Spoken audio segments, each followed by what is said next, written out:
Et Sylvain, une nouvelle fois, le ministre de l'Intérieur fait parler de lui. Oui, à Beauvau, les emmerdes volent toujours en escadrille.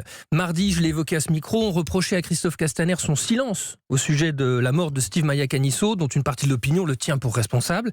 Depuis hier, on l'accable pour avoir employé un mot inapproprié. À Perpignan, le ministre de l'Intérieur s'est exprimé sur la dégradation de la permanence du député LREM Romain Gros, vandalisé à coups de barre de fer en marge d'une manifestation de gilets jaunes par des assaillants tout de noir vêtus qui ont tenté de l'incendier. Il a qualifié ces actes d'attentats en soulignant la préparation et la préméditation du coup. Les assaillants aux allures de Black Bloc s'étaient munis de bidons d'essence. Plusieurs responsables politiques de l'opposition lui ont reproché ce terme jugé excessif. Une victime de l'attentat du Bataclan a fait sensation en l'interpellant sur Twitter. Je cite « Je vous invite à faire attention aux mots que vous employez, les gens que vous blessez et surtout à démissionner. » Comme ça, c'est fait. A-t-il eu tort de parler d'un attentat ? Je ne crois pas qu'il ait eu tort. Un attentat n'est pas forcément meurtrier. L'article 412.1 du Code pénal le définit comme un ou plusieurs actes de violence de nature à mettre en péril les institutions de la République ou à porter atteinte à l'intégrité du territoire national. Or, menacer l'intégrité physique d'un député paraît bien de nature à mettre en péril les institutions de la Ve République.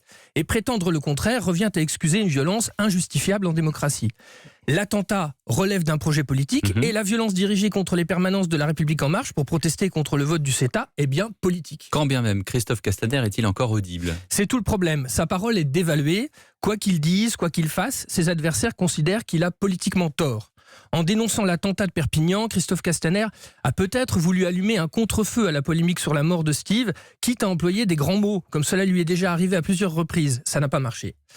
Christophe Castaner n'est pas un technicien du maintien de l'ordre. Il a une conception très politique du job de premier flic de France. Depuis le début du mouvement des Gilets jaunes, il se livre à des analyses à chaud et dénonce les risques d'insurrection, de sédition et d'attentats. Dans un large secteur de l'opinion, notamment à gauche, il n'est plus regardé comme un serviteur de l'État, mais comme le gardien du pouvoir d'Emmanuel Macron. À travers lui, c'est encore le président que l'on cherche à atteindre. Pour calmer le jeu, Emmanuel Macron finira-t-il par le sacrifier ? Si les désordres se poursuivent, Christophe Castaner pourrait bien faire office de bouc émissaire et devenir la victime toute désignée des accommodements raisonnables d'un président déjà en quête de réélection. C'était l'édito politique de Sylvain Courage de l'Obs.